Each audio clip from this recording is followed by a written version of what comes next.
Hi everyone, I'm Ainik Kavindiradi from Session 08, and today I'm super excited to share something we truly cannot live without, which is water. So, how polymers help purify our water? So, this is our slide. Okay, this is our table of contents, which is firstly key types of polymers. Second is fundamental roles and mechanism. Third is advantages and limitation. And lastly is our conclusion. Right, let's start with the problem. Did you know over 2 billion people still don't have enough clean water? That's crazy, right? So, water purification isn't just a science topic, it's a real global challenge. And water isn't just dirty, it's full of kinds of impurities, such as big particles, tiny particles, molecules, a whole messy soup. Our engineering goal is to remove all this stuff fast, reliably, and cheaply. And that's exactly where polymers become superheroes.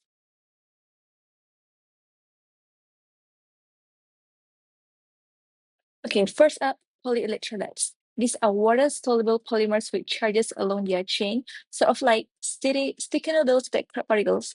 Some common examples are polyacrylamides, polydietyl ammonium chlorides.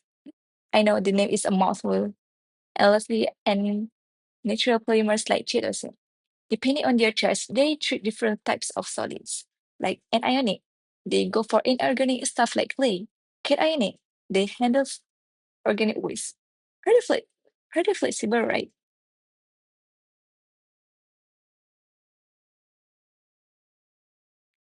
Next, we've got membrane filters. Think of them like very picky strainers. They do waterproof but block particles, microbes, and even dissolve ions. We are talking about microfiltration, ultrafiltration, nanofiltration, RO. All made from polymer materials like PS, PVDF, and cellulose acetates. And then we have ion exchange resins, which is tiny polymer bits that swap ions with water. They're like the bar system of water treatment, like, hey water, give me calcium, I'll give you sodium. Just like that.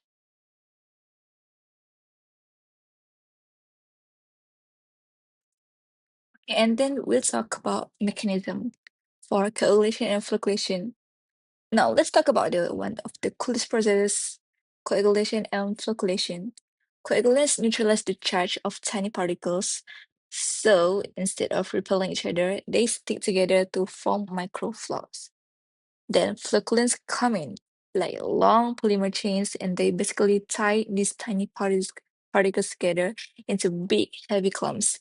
These clumps settle faster, boom, clean water.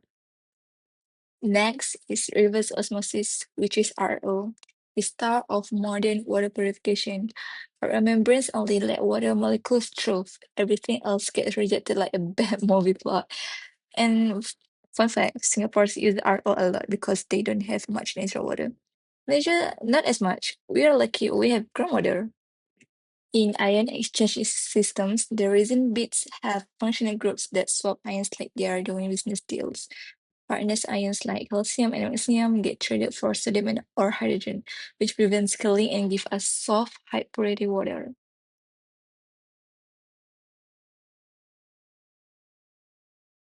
So, why do we use polymers?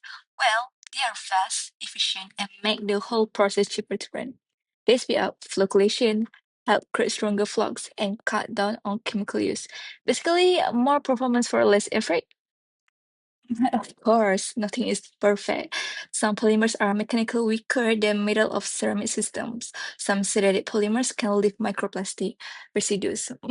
Or too big environmental no, and polymer membranes can be expensive to make and maintain. That's one reason Malaysia doesn't use membrane filtration so much. It's pricey.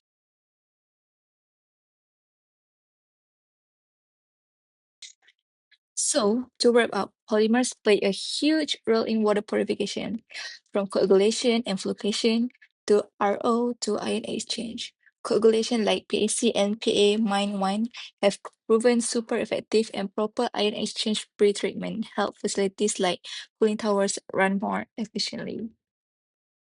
And that's all from me. Thank you so much for listening. If you have any question, hit me with your best shot. Bye bye.